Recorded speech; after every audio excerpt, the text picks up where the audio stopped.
ओम श्री गुरुवे नमः। नमस्कार दोस्तों। आज हम जिस टॉपिक पे बात करने वाले हैं वो काफ़ी लोगों को कंफ्यूज करता है कि हम लोग कब नेटल चार्ट देखें, ट्रांजिट क्या होता है, दशा किसे कहते हैं। तो मैंने ये सोचा है कि इस बार इसको हम लोग अपना सॉफ्टवेयर के थ्रू से ही देख करके समझते हैं कि कुंडली के अंदर में किस तरह से ये अलग अलग पॉइंट्स, अलग अलग चीज़ें कब कहाँ रेफ़र करनी है और इसके बीच का जो कन्फ्यूजन है वो कैसे दूर किया जा सकता है। तो ये जैसे मैंने यहाँ पे ओपन किया है, ये जगन्नाथपुरा सॉफ्टवेयर है, ये मोस्ट कॉमनली यूज़ सॉफ्टवेयर है।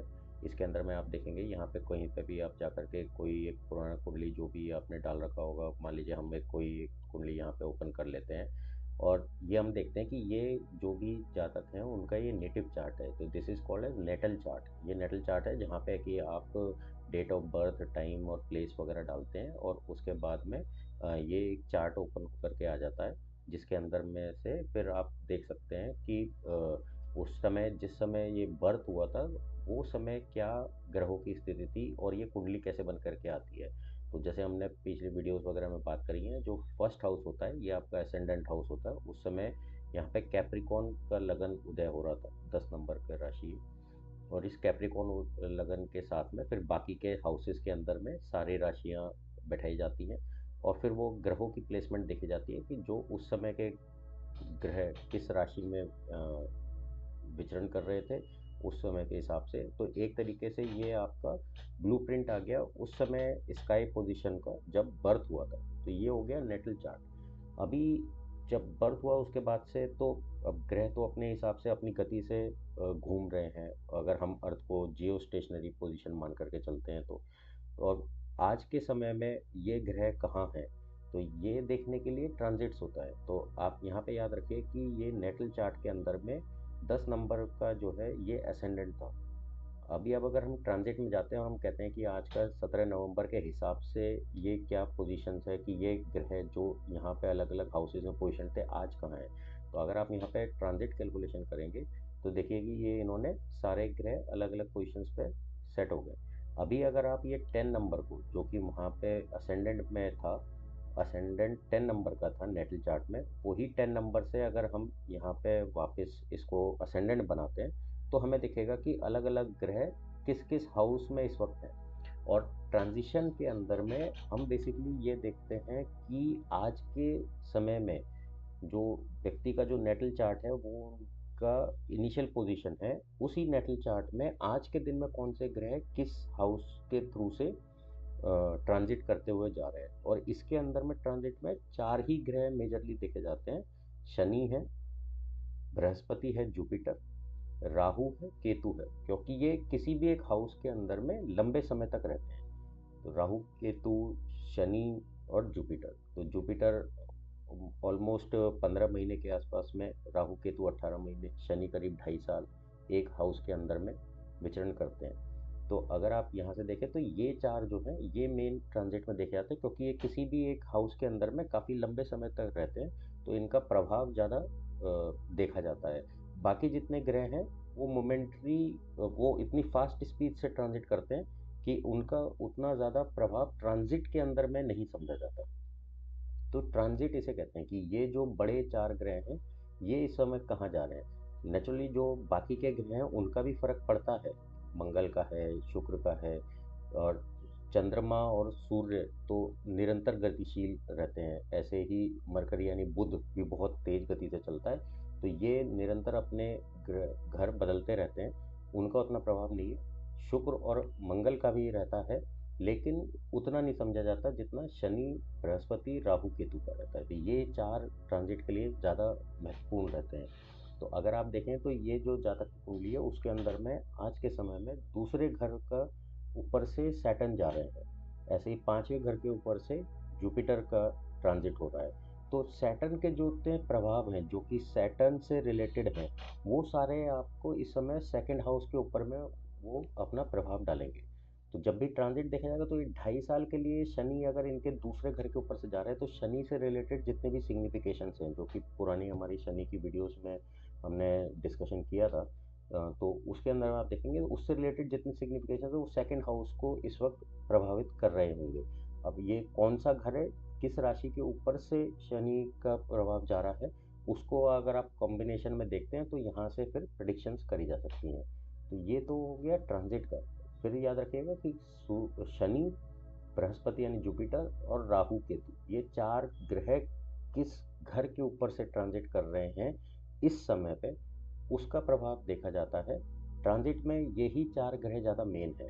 ट्रांजिट हो गया कि आज के दिन में जो आपकी कुंडली थी, आज के दिन में ये ग्रहों की स्थिति क्या है और वो आपके राशि चार्ट में किस घर में होंगे। इसी को अगर हम नेटल चार्ट पे चले जाएंगे तो नेटल चार्ट में आप देखिए ये असेंडेंट 10 डिग्री का है। वापस से इसी को ही असेंडेंट बना लेते हैं। तो ये ग्रहों की स्थिति थी जब जन्म हुआ था, तो ये हम लेकर के पैदा हुए। तो ये जो जातक हैं उनकी ये जन्म कुंडली है। और इसी का ही जब हम ट्रांजिट देख रहे थे तो हम देख रहे थे कि अगर यही कैप्रिकॉन का राशि को हम लगन बना करके रखते हैं, आज के दिन में कौन सा ग्रह किस जगह जा रहा है। तो जो पुराने एस्ट्रोलॉजर्स होते हैं वो जनरली पेपर के ऊपर में मान लीजिए ये जन्म कुंडली बनाते हैं। इसी के साथ में ट्रांजिट के लिए दोबारा से इसी कुंडली को लेते हैं, 10 नंबर से जैसे शुरू किया, 10 11 12 1 2 3 करके सारी राशियां पूरे 12 घरों में सेट करी। और उसके बाद में फिर आज के दिन में वो चार ग्रह कहाँ से जा रहे हैं, तो शनि यहाँ 11 नंबर एक्वेरियस राशि में है, जुपिटर यहाँ 2 नंबर यानी टॉरस के अंदर चल रहा है, और राहु केतु यहाँ 12 नंबर यानी पाइसिस में राहु है, और 6 नंबर ठीक उसके सामने वर्गों के अंदर में केतु है। तो ये चार ग्रह यहाँ पे आ जाएंगे और उनके क्या इफेक्ट हैं आज की डेट में प्रेजेंट स्टेज में, वो देखा जा सकता है। इसी के ऊपर में जो सबसे बड़ा और जो मोस्ट इम्पॉर्टेंट है वो आती है दशा, कि जो आपकी जन्म कुंडली है, जन्म कुंडली में मून जहाँ पर था वहाँ से अगर आपकी साइकिल शुरू करी जाती है तो दशाएं बैठती हैं कि चंद्रमा का भ्रमण आपके कुंडली के अंदर में कहाँ किस राशि से और किस नक्षत्र से शुरू होता है। तो ये नक्षत्र बेस्ड दशाएं होती हैं और ये दशा हमको बताती हैं कि आपका टाइम पीरियड कैसा चल रहा है। तो अगर ये कुंडली जो है ये स्पेस को डिनोट कर रही है तो दशा बेसिकली टाइम को डिनोट कर रही है। तो स्पेस टाइम कॉम्बिनेशन से फिर प्रेडिक्शंस निकाली जाती हैं। तो ये आपकी स्पेस है स्काई की, इसको 360 डिग्री को ये 12 घरों में या कुंडली पे डिपिक्ट किया गया है, जन्म कुंडली पे। और टाइम बता रहा है कि ये दशाएं किस किस ग्रह की मेजर दशाएं चल रही हैं, जिन्हें महादशा कहते हैं। ये विंशोत्तरी दशा है जो कि प्लैनेट बेस्ड दशा है। तो जब जन्म हुआ था तब से किस ग्रह की दशा चल रही थी, महादशा, और उसके बाद कौन से ग्रह के आते हैं, ये एक सीक्वेंस में है। ये सीक्वेंस कभी चेंज नहीं होता। आपकी जो भी पहला प्लैनेट यहाँ पे आएगा बेस्ड ऑन द नक्षत्र जो जन्म के समय था, उसके बाद में ये सीक्वेंस सेम रहता है। तो सैटर्न के बाद मरकरी है, केतु, फिर Venus, Sun, Moon, Mars, Rahu, Jupiter, then Saturn, then again Mercury, फिर केतु, फिर वीनस। तो ये जो सीक्वेंस है ग्रहों की ये सेम रहती है। विंशोत्तरी एक दशा है। ऐसे ही यहाँ पे अगर आप देखेंगे तो काल चक्र दशा है, योगिनी दशा है, और भी बहुत सारी यहाँ पे दशाएं दी हुई हैं।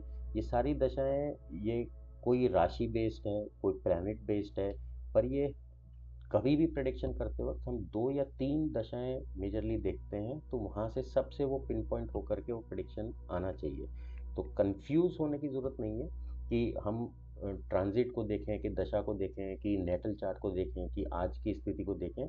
आप बेसिकली ये जो नेटल चार्ट है जो बर्थ के टाइम पे है, ये बर्थ के टाइम का जो चार्ट है ये वो चार्ट है जो कि आप लेकर के पैदा हुए हैं। ये वो एनर्जीज हैं जिस समय आपका बर्थ हुआ था तो उस समय स्काई की क्या पोजीशन थी, और ये आपकी बेसिक पर्सनैलिटी और आपके पूरी लाइफ का एक तरीके से ब्लूप्रिंट है। लेकिन इसके अंदर में आज के दिन में जो ग्रह किस राशि से विचरण कर रहे हैं, उसका आपके किस कुंडली के किस घर पे कहाँ क्या प्रभाव पड़ रहा है, उसको देखने के लिए ट्रांजिट होता है। तो जो हम लोग शनि की साढ़े साती की बात करते हैं, अष्टम शनि की बात करते हैं, तो वो सारा सब ट्रांजिट से देखा जाता है। अभी इसी चार्ट के अंदर में अगर आप देखेंगे, ये नेटल चार्ट है, यहाँ पे मून जो है ये 8 नंबर के राशि में है जो कि इनके 11वें घर में पड़ती है।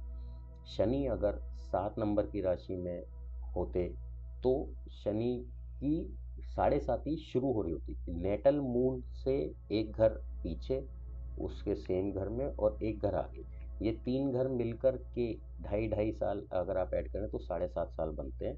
तो शनि की साढ़े साती ऐसे देखी जाती है।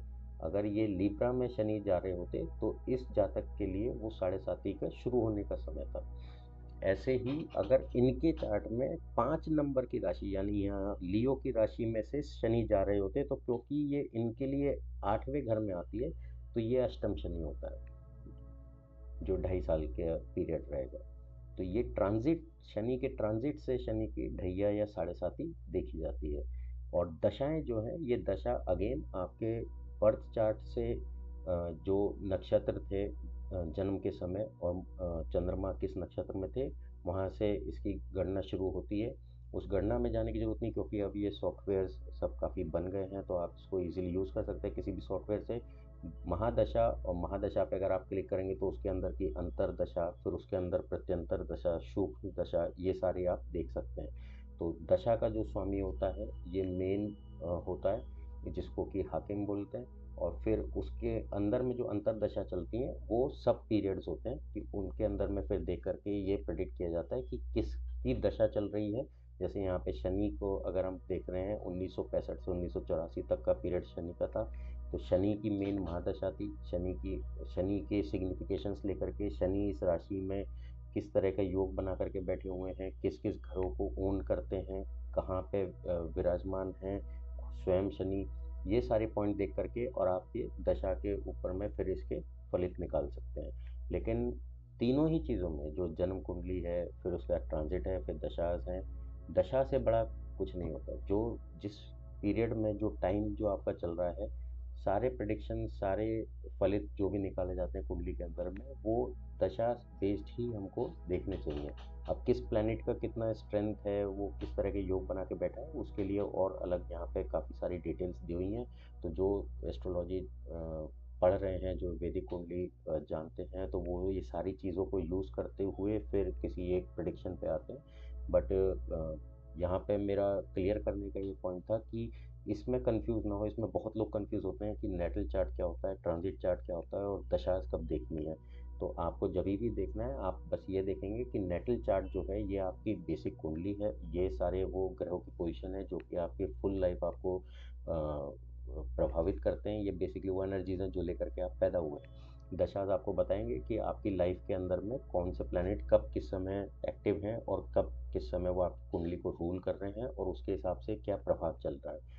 ट्रांजिट में सिर्फ और सिर्फ हमको 4 ग्रह देखने हैं, जैसा कि बात करी थी शनि, राहु, केतु और जुपिटर, जो कि एक किसी भी एक घर में काफ़ी लंबे समय तक रुकते हैं, बहुत प्रभावशाली हैं और इनका प्रभाव ट्रांजिट के ऊपर में ज़्यादा पड़ता है। इसके अलावा जितने ग्रह हैं उनकी ट्रांजिट्स उतना मैटर नहीं कर रही हैं क्योंकि वो बहुत तेज़ गति से चलते हैं और वो बहुत ही जल्दी एक घर से दूसरे घर में शिफ्ट कर जाते हैं। तो आई होप कि ये कुछ यहाँ पे क्लैरिफाई हुआ रहेगा कि कब हमको कौन सा सिस्टम देखना है और आगे के चलने के लिए हम लोग इसमें कंफ्यूज नहीं। तो आई होप कि आपको ये वीडियो से क्लियर हुआ होगा कब हमको ट्रांजिट देखना है, नेटल चार्ट देखना है और कब हमें दशास पर रेफर करना है। अगले वीडियो में फिर से मिलेंगे। नमस्कार। Kindly subscribe and also share the video.